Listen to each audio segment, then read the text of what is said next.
So I was speaking to a old friend of mine. We're not really friends anymore, but we were speaking the other day, and he's a year younger than me, 38, and he's got 4 children, and he didn't marry the most suitable partner for him. I personally think, and many other people think, but that's not the discussion here, the point here.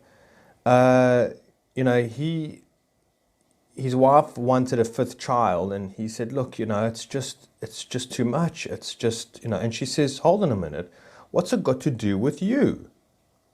I mean, you're at work most of the time anyway, so like I'm the one who's taking care of the child.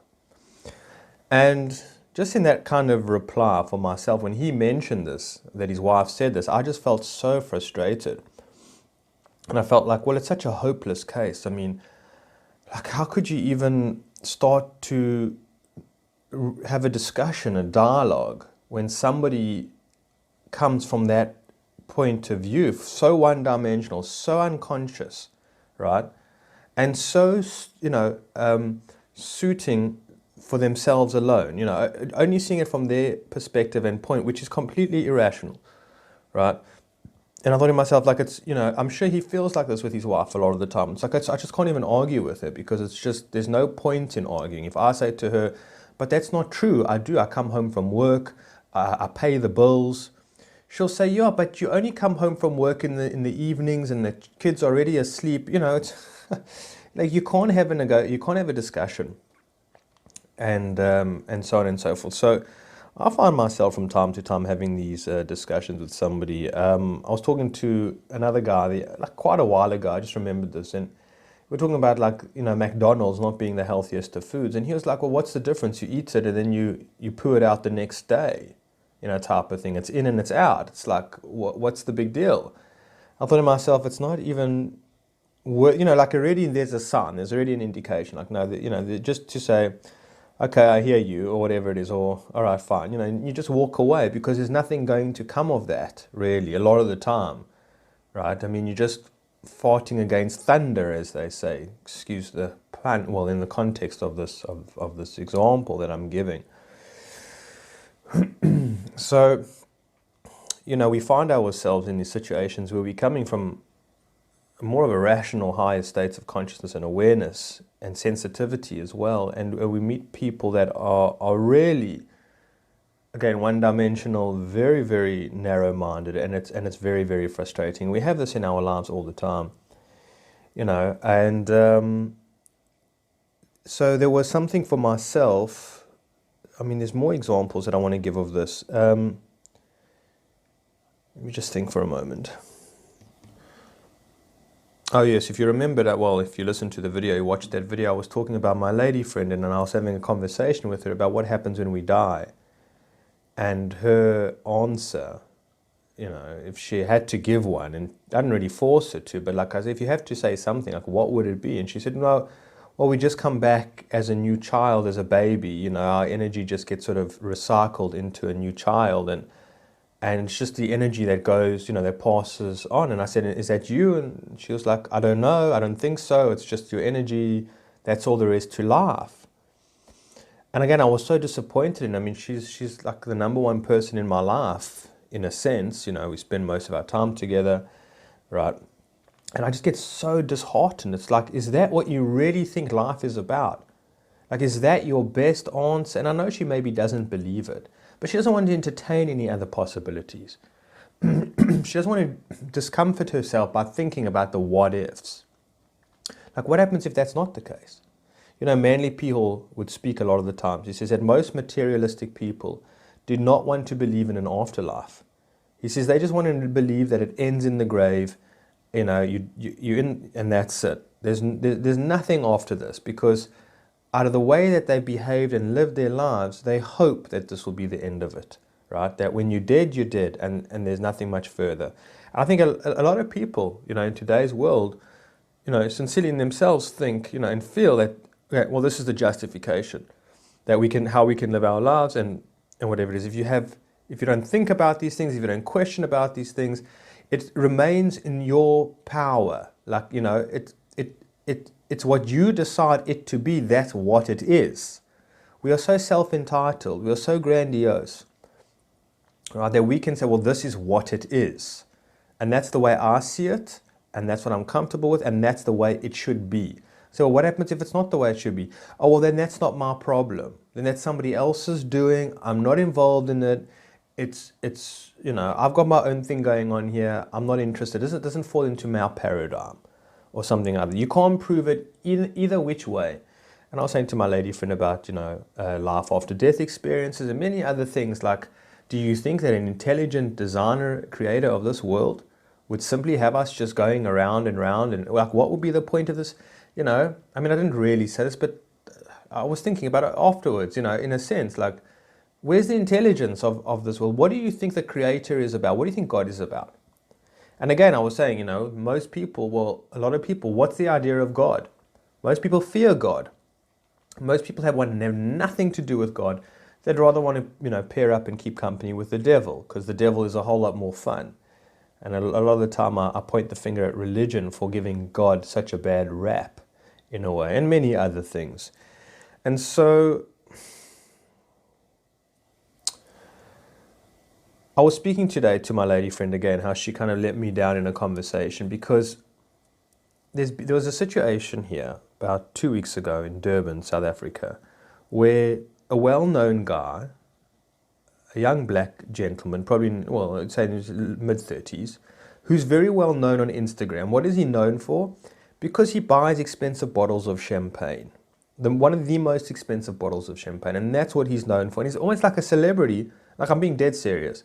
Because the guy buys champagnes. And when the friends come over, to the clubs, and they all take photos and whatever it is. And it's a scene and everybody wants to see what he's up to. Anyway, the other night, 3:30 in the morning on a Saturday, drunken stupor.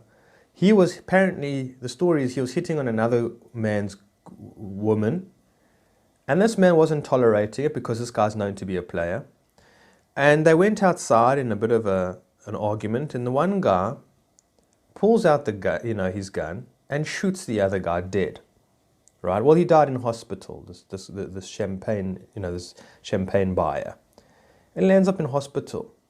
And now this is all of a sudden the talk of the town, right? It's trending, okay? And people are like, what's going to happen? And the guy who murdered the champagne buyer, who's apparently quite a fat dude, he's connected with the government, or he's got underground, whatever it is. So apparently nothing's going to happen, right? But to this guy, and nothing has happened. Even the video footage that was recorded outside the club, people are like protesting and saying, we want to see the footage. And the owner of the club is apparently a bit of a decent guy. Says, look, what do you want to see it for? What do you guys want to see it for? This is a tragedy here. This is somebody's lost their lives. Again, it doesn't matter that somebody has lost their life here. That doesn't matter. That people don't see that. It's just trending. It's just news. It's as significant as, like I've said before, bottles of beer, or ash from a cigarette. There's no significance. That's it.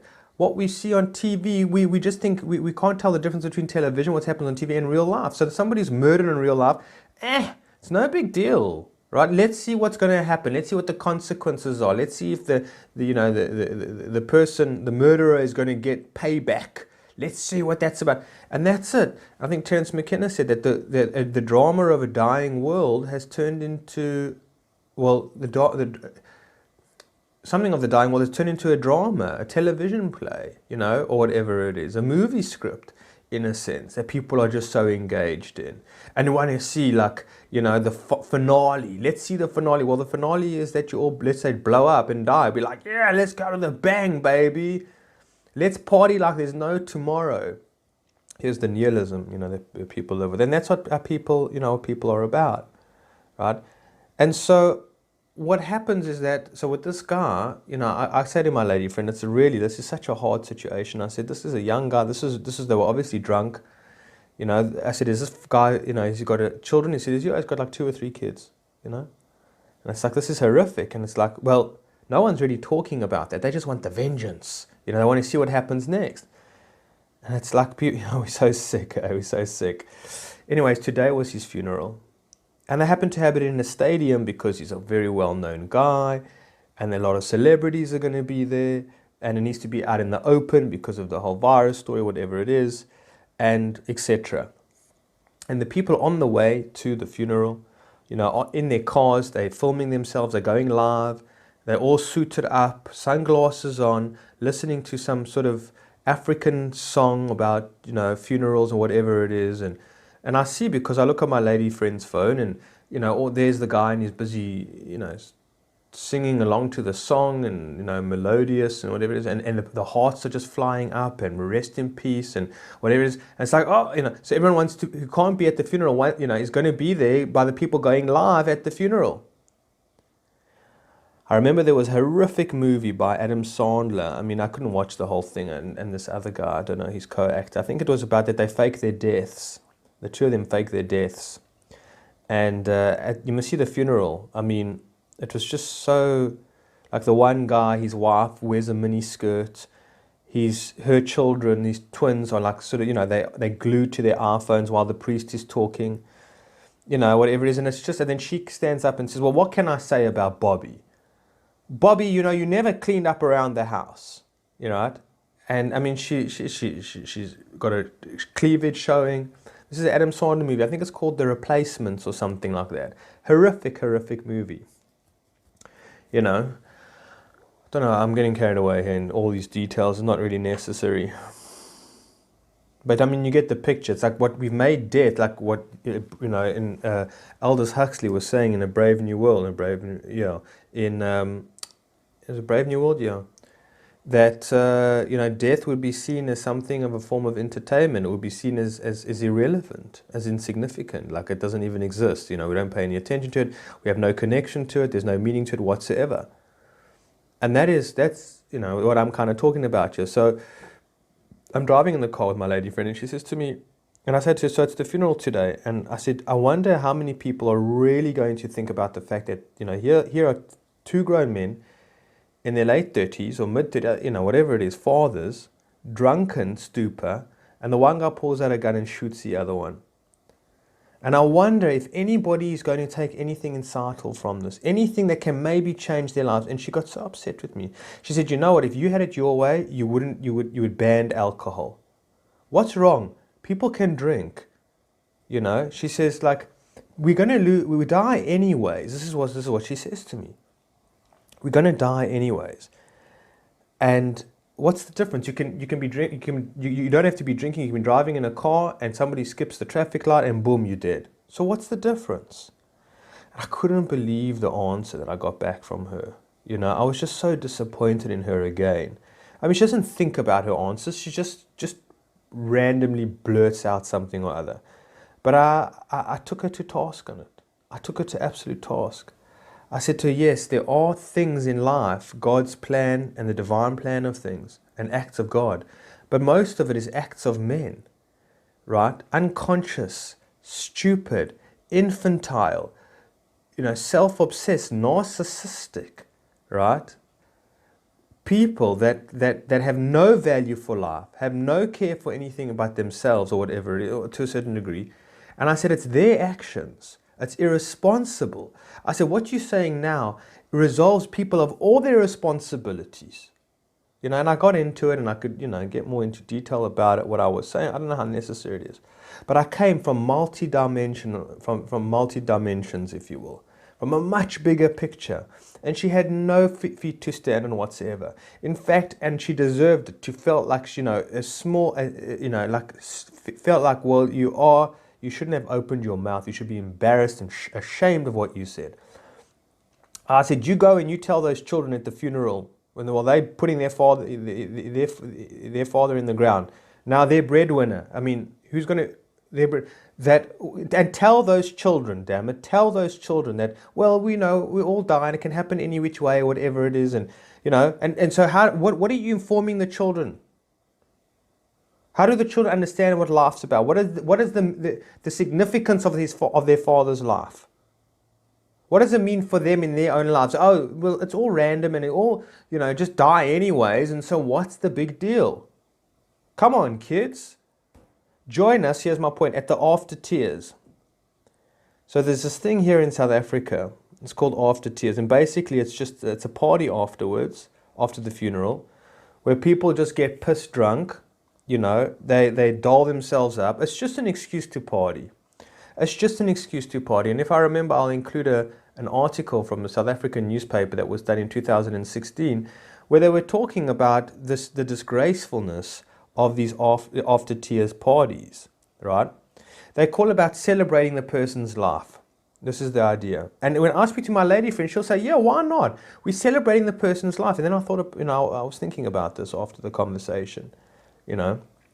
Because again, sometimes it can be so like, it can be so gaslighting in a way, or just so confusing in their answers that almost sometimes you can believe them, you know. Like wearing a mask will prevent you from getting sick or something like that, you know, something ridiculous. And so you lose touch with reality. You lose touch with your own common sense and your rationality. You become so befuddled, you know. And this is what's about the New Age movement is about as well, which I'll get into. And so, you know, I was reading this article, and one of the things said, well, if they're really celebrating the person, which I don't know how you celebrate somebody when you're pissed drunk, you know, you're vomiting in the toilet, you're getting into another fist fight, potentially someone's going to pull out a gun and shoot somebody else, right? And this is how you're honoring the person's life. If you read this article, you know, when they speak to the elders, you know, the grandparents, and they say this is the most despicable thing, in a sense. They say if you want to help the family, instead of going and buying all this booze and spending all this money, whatever it is, rather give it to the family. Rather help and support the family that have, you know, fatherless children now. Rather do that. And they would speak about in the village how no one was allowed to play a radio, you know, when there was people were mourning. No one was really allowed to make a noise. But here it's, we got a reason to party. And then they'll justify it by saying we're celebrating the guy's life. So I wanted to say to my lady friend, so if let's say his child dies, commits suicide, heaven forbid, you know, a week later, are people going to be celebrating the child's life in the same manner? Do you see what I'm saying here, folks? Like, it just doesn't make sense. It's like, I've caught you out. You got no room to move. And your rationale is so pathetic, is so ridiculous and so insidious that you should be absolutely ashamed of yourself. And you should just shut up, you know. You should just keep quiet until you can learn to be humble and curious, you know, and many other things. And sensitive. Have a sensitivity, for crying out loud. A sensitivity. I don't know, there's something very wrong with this country, you know. But again, you're dealing with people that's got the highest rape in the whole world. I mean, I just heard stories of today of like, I mean, I've said before, like a woman hung by her boyfriend, pregnant, 24-year-old woman, something like that, hung, found, you know, by her boyfriend on a tree. I mean, you hear these stories, so it's just playing. You hear these stories all the time, you know. A young boy, 21 years old, you know, because there's a lot of farm murders that are going on at the moment. Some people are saying it's the government who's trying to, I don't know, you know, it's terrible. It's a terrible conspiracy theory or theory at all to actually think that, you know, the government, whatever, has plans of trying to get rid of the white farmers by, it's shocking, but it seems to be the case because the farmers are being hunted down in this country. And a white boy, 21 years old, was hung from a pole and his body left dangling. These guys are criminals. They're savages. They're barbaric. They're uncivilized. And they feel nothing. In this country, they feel nothing. Women gang raped, they feel nothing. The corruption, the politicians, I'm saying now, the articles have been written about it, that they literally take the food out of the starving people's mouths of their own country, of their own people. Once when they were all under the apartheid regime, you know? And it's just, I don't understand this country. It's so backwards. I don't understand this world. I don't understand this world. It's a lack of consciousness, it's a lack of spirituality, it's a lack of sensitivity, and it's a lack of feeling. There's no question about it. It's narcissism at its worst, and it's nihilism at its worst, you know? And anyway, so I can get really carried away and go on and on about these things. But I wanted to also, I wanted to, a commenter, a lady left there's a lady who, again, now, I also want to be reasonable here. I want to understand, I mean, because there's good people, there's a young guy, he's a new subscriber to my channel, almost, I don't know if he hasn't been, and I know he's a good guy, and he thoroughly believes in wearing a mask, and it's actually your duty and your responsibility to wear a mask, and he's a good guy. And he commented about, like, for himself, how he used to wear a mask in the beginning and he felt a bit sheepish, but now, everyone's doing it, and so he feels comfortable about it. But even when the virus is over, he's still going to wear the mask because, it's just his duty, and it makes sense. And, again, I mean, we've all been in that place. We've all been in that position. I can respect him. And I'm not going to just say, well, you're an idiot, because maybe he's not an idiot, right? Maybe he's just not there yet, or something like that. And again, it's my opinion again, but that how ineffective masks are and the psychological effects that masks are having. You see as well for my friend here, and I call him my friend, he's only seeing it from one point of view. He's saying, well, if I wear a mask, I protect myself and I protect you. There's nothing more to it. Doesn't see the much, much grander, bigger picture that's going on here, and global conspiracy that's going on here. Only seeing it from a minute fact, and so it makes absolute sense. And so when he's arguing from that point of view, right, from that rationale, it's very hard to change his mind about it. So anyway, somebody commented on his comment and said, look, the N95 masks or whatever it is says on the mask itself that it's not proven or cannot, stop the spread of CV. And so his argument was back to the person who wrote the comment was, well, let me ask you, if I have to cough in your, would you mind if I coughed in your face? Like if you felt that there was nothing to be worried about, would you mind if I coughed in your face?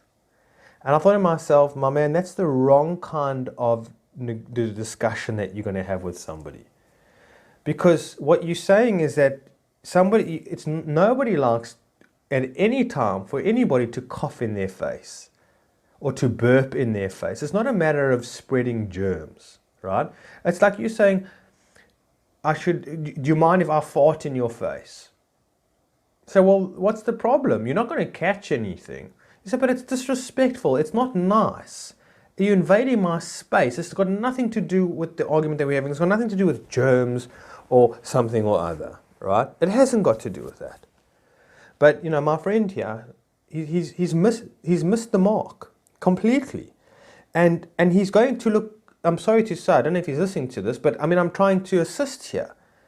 And I don't think he's foolish. Again, I'm standing up for him. I'm saying, but you're going to feel foolish because you need to have a strong argument, a strong case.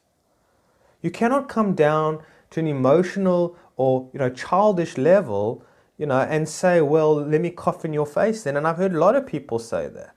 It's like, well, let me fart in your face then, because the virus can be spread through farts as well. So what's the difference? Let me fart and you say, no, please do me a favor. Just do me a favor. So let's have a mature conversation. And I don't mean to be rash and harsh about it, but I'm just saying, let's have a debate. Let's have an open discussion. And so a lady, a subscriber of mine, she, mentioned something about, I did a video about this Nigerian landlord of mine, okay, and how underworld figure he is, and how he set me up by, the lawyer phoned him and said, look, Aaron wants to take his stock out the shop, please open the store, because he chained up the store, and he wouldn't, if I broke the chain, I would probably have been murdered. I mean, I don't want to think about what could have happened. So he said, fine, I'll open the chain, because otherwise we're going to court. So he says, fine, I'll open the chain, open the shop. My staff went in. The next thing, 4 big Nigerians arrive in the store, right? Threatening my 2 staff ladies, okay? And it's money that, it's a whole long story. But let me tell you, I'm not in the wrong here, okay? It's too much of a long story. But he's a psychopath, right? And the way he's spoken to me is so disrespectful. He's insulted me. He's I can't even tell you. And she writes over here, in good heart, in good spirit, the landlord, his behavior is an aspect or characteristic of yourself that you haven't embraced. Now that's for myself, I would say, is New Age. Okay, that's a New Age thinking. And it is loaded with fallacies. It's loaded with problems. It's loaded with, like, that the world out there, that there's nothing wrong with the world, that it's all a reflection of you. And it's all an incompetency of you, or it's all your own projections. And this is wrong. And I probably could spend a half an hour breaking this down and getting into the fabric, the fiber, I would say, of the problems with this kind of thinking. And how manipulative and gaslighting this kind of thinking could be. Because there is just so much wrong with it. There is so much wrong with it. And what is it saying? It's almost that I manifested the Nigerian into my life, right? Well, I don't actually know what it's saying. I mean, this is generally what I feel when I've had these conversations with people, when I've seen these videos that people say, that it's a projection. These behaviors and aspect or characteristics of yourself that you haven't embraced. What haven't I embraced? My narcissism? I don't think I'm a narcissist. I don't think I'm a pathological liar. I don't think I can threaten somebody's life. I don't think I'm an unsavory character. Like, what are you saying here? This pisses me off. This pisses me off. And I say it with love, but it pisses me off. It's so disrespectful. It's so inconsiderate to what I'm going through and what my experience is about. You can't speak like this. You can't. I know women that are raped, and you can't say that the rapist is an aspect or characteristics of the person, of themselves, that they haven't embraced. Where do you draw the line? How does this even make any rational sense whatsoever? It frustrates me. It's like, where's your head at? And I say that with love, because this individual has left other lovely, heartfelt comments. There's no question about it. But I mean, come on now. Put your head on your shoulders type of thing. Come on now. So, I mean, in Nazi Germany, the Nazis were, when they were, taking the children off to the gallows or something like that, that the Nazis represented a characteristic of the children, that they yet haven't embraced. It's like, or whatever, do me a favor. So any tyrant is completely free to do whatever they want, because it's the problem, the responsibility is not lying with them, it's within yourself. Can you see, this is just, she heard this and she's just repeating it, and she hasn't thought it through. She hasn't thought it through. And now for myself, what this is going to do for me, like, I'm going to sit and think to myself, if I didn't have any sort of common sense about me, I'm going to sit and think to myself, well, what aspect of haven't I embraced in myself? Let me think about this. Let me ponder about this. Let me meditate on this. And sometimes there is a truth. There is a truth to this. But in this case, we're talking about, we're talking about an absolute gangster. And not in the cool sense of gangster. Do you understand what I'm saying? It's just so pathological, this thinking. It's so bankrupt. It's so stupefying, I'm sorry to say. And I don't mean that insultingly, but it just really pisses me off. So I'm sitting here and thinking about all this stuff, and then I'm thinking about it and I become neurotic, because it's like everybody in my life who I'm coming across is an aspect of a characteristic of myself that I haven't embraced yet. I mean, do me a favor. The Nigerian is in my life for a very different reason. And there's different reasons that I can understand on my own personal level of why he was in my life. And I learned massive lessons from that. But it's got nothing to do that there's characteristics of him that I haven't embraced within myself. There's got nothing to do.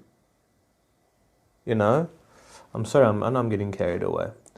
this unfortunate lady that I'm taking it out on, which I don't mean to, again, it's not about, as we're just having a discussion and being able to discuss openly in a way.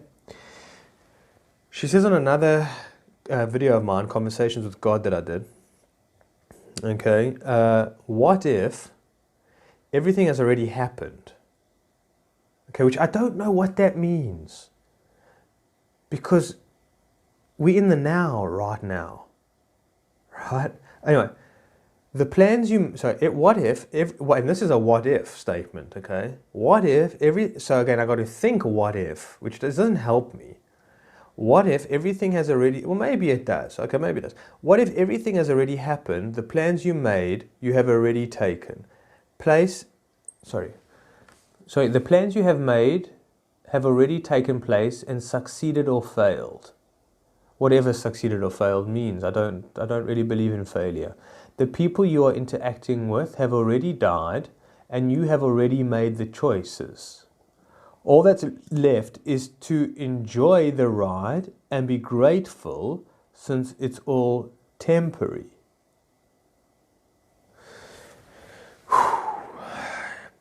This can be I don't know how many hour getting into this, tearing it apart, tearing it to shreds, absolute shreds.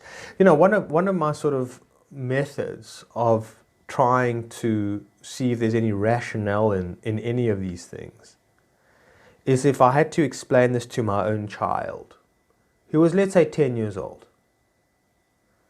And to be as a responsible adult, a responsible father, who loves and cares deeply for my child, for their well-being, for their preservation, for their sole intention, whatever their potential, whatever you name about it, that I am their protector, I am their mentor, hopefully, right? I am somebody that they can look up to for answers, can seek guidance from. You know, that they hold me responsible, that whatever it is. And I said to a child, that child, let's say my child, his mother had just died. And I say to that child, what if everything has happened, the plans you made, you've already taken, that have already taken place and succeeded, or I just get so frustrated. The people you're interacting with have already died, and you have already made the choices, and all that's left is to enjoy the ride and be grateful since it's all temporary. Imagine the irresponsibility of telling this 10-year-old child, the innocence of the 10-year-old child, the vulnerability of the 10-year-old child. You're telling them this kind of life advice. This is what you're telling them. Frightening. Absolutely frightening, to say the least. Now, I don't know what to say. Now, you might say, look, Aaron, you're not being reasonable. You know, this is not information for it. But it is. It is. We are like 10-year-olds. We're in this deep, profound mystery. Right? All that's left to enjoy the ride. You can't enjoy the ride. What are you saying? You see, there's so many fallacies here. So I've already made the choices. So there's no choice to be made. There's no free choice to be made. So whatever I do, it doesn't matter if I succeed. It doesn't matter. It doesn't matter anything that I do. The only thing that matters in this reality, in this life, is to enjoy the ride and be grateful that it's temporary. I've got no healing to be done in myself. No healing to be done, no potential to be fulfilled, no monsters that are lurking in the dark or whatever it is, no aspects of myself that I'm projecting onto other people, you know, that I need to look at. There's nothing for me to do but enjoy the ride. What the hell does that mean? And I don't mean to be disrespectful to this commenter. I don't. But come on now. Please don't be sharing these thoughts with other people. Please don't.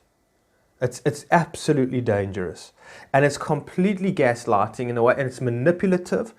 Now, I know you might say it's not, but you see, the thing is that you're planting ideas in people's heads, like what the New Age do, that are complete fallacies, that hold no weight and no water, are not. Now, if you had to come to me and say, well, what would you replace this with? I would say that everything that needs to happen, I don't know how I would put this, but I would say that you have choice. That it doesn't even matter if this has all happened, you know, and I'm just living through the experience now. I can't even argue this point, folks. I don't even know how to argue this point. But if I had to speak to the 10-year-old, I wouldn't be telling him, because we need to be like children in that way, in order to enter the kingdom of heaven. If you can't explain it to a child, then it doesn't make sense. If a child cannot understand it, take something from it, learn from it, grow from it, then it doesn't make sense. Because the children can feel they're closer to the source than we are, you know, in that way. And I don't know, there's just something that you need to be explaining it to a child that can understand it. And so, but what a child can understand, believe me, they can understand a hell of a lot, a whole lot more than we can understand. And I'm not talking about, you know, the Kool-Aid children. I'm saying, you know what, I'm just saying, like, the innocence of how children used to be. Maybe not children so much today, but the curious child, the humble child, the child like Charlie in the in the chocolate factory. You know, sorry.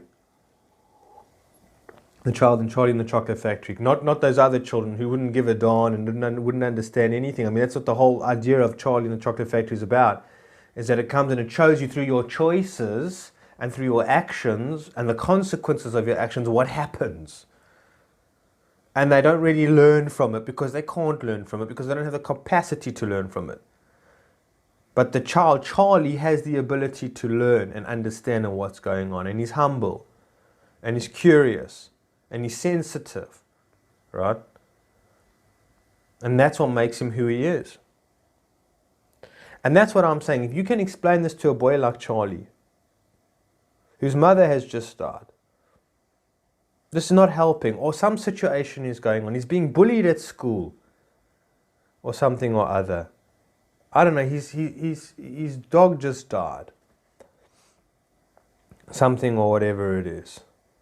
It's like, just takes away the whole meaning, takes away the beauty, takes the sophistication, it takes away the intelligence of life. It takes away, like, what do you do about suffering? What do you do about wars? What do you do about famines? What do you do about autism? What do you do about, like, you know, just, what do you do about all that stuff? Just left to, and all that's left is to enjoy. That's what the New Age is all about. Follow your bliss. Just enjoy, feel good. That's all there is to do. You're already complete. There's nothing more that you need to do. You arrive, you're complete, and you'll die, you're complete. Bullshit.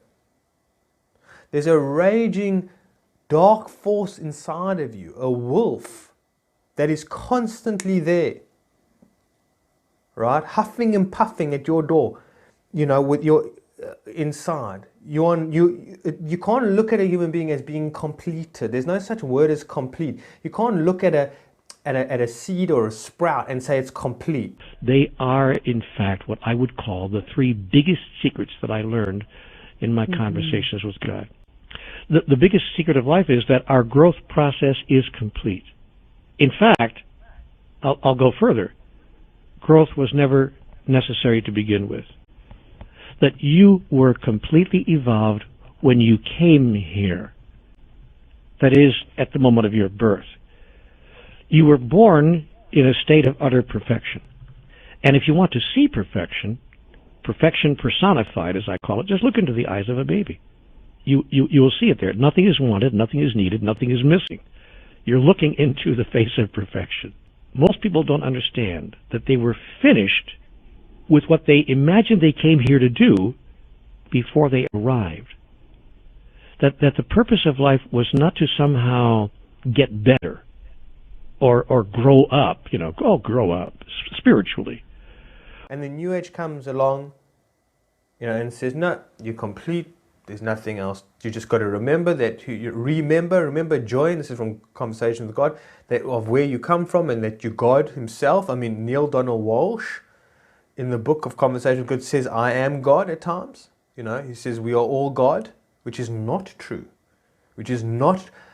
That's megalomania. That's grandiose. That's narcissistic idea.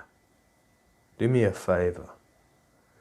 So you can't take a theory like this and say, all there is left to do is enjoy it. I don't know how to enjoy suffering and pain and misery and grief. How do you grieve with others? You haven't taught the child of 10 years old what grieving is about, what sorrow is about, what despair is about. You haven't. You say, just enjoy it. Just enjoy it. Just enjoy your mother's funeral. Just enjoy your dog dying. Just enjoy the poverty on the streets and the homeless people looking in the dumpsters and whatever it is. And be grateful, since it's all temporary. And therefore, if it's all temporary, it actually means nothing, because there's no significance in it.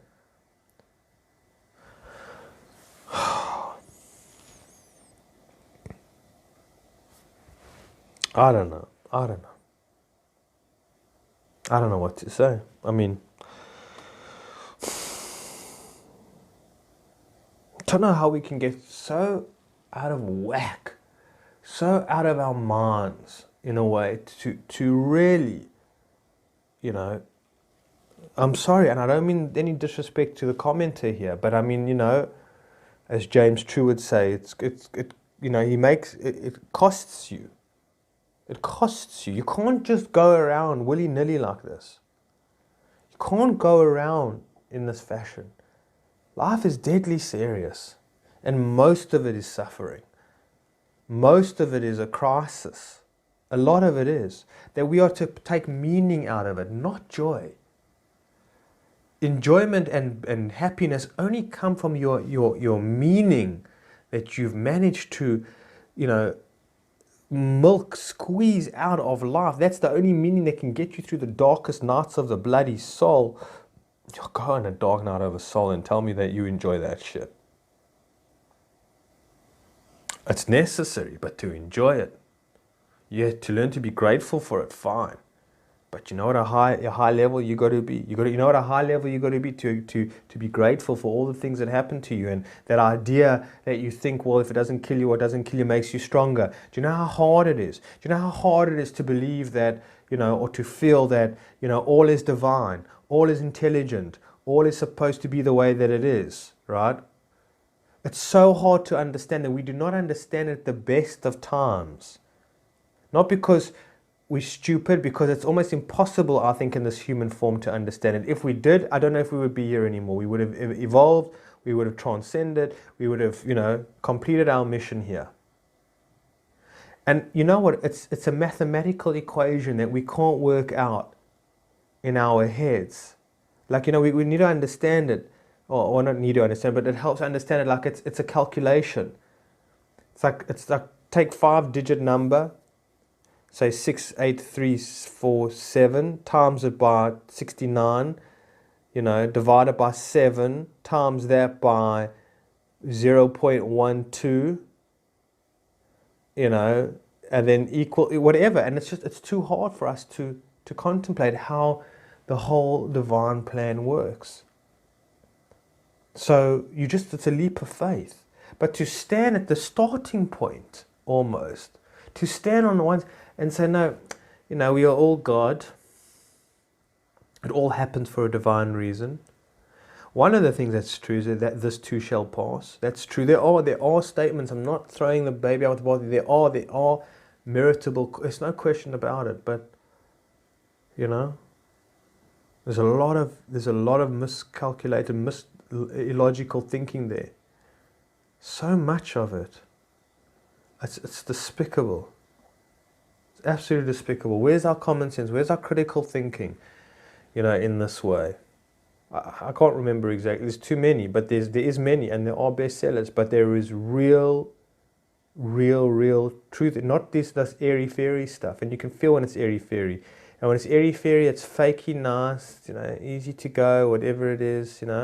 Something or other, and it doesn't get into doesn't get into shadow, doesn't get into the darkness, doesn't get into suffering, doesn't get into despair. It avoids all of that, and it's just enjoy yourself, type of thing. Anyway, I'm getting tired and annoyed, which I shouldn't be. But again, I don't mean any I'm to this commenter and people as such. I'm just speaking my truth and my feelings, and just giving a warning. What I feel is a warning. It's like, hey, watch out if this is what you're thinking. Get your act together. I don't mean to be condescending. I don't mean to be insulting. I don't mean to be embarrassing at all. I'm just saying, look, you just can't afford to think this way. In my opinion, if you disagree, then that's fine.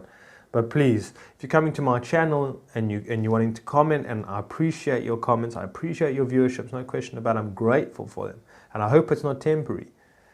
But just be careful of giving this kind of advice, if you will. All right, folks. So thank you for taking the time. I really appreciate the opportunity of being able to speak and share. I'm sadly in my house. It's 9:20 on Saturday, by myself. No one to talk to but you folks. So thank you for that. Really do appreciate it. I'm very grateful for your viewership, for your comments, for your tendency, and for coming with me on this journey and doing your journey and doing your part. What can I say?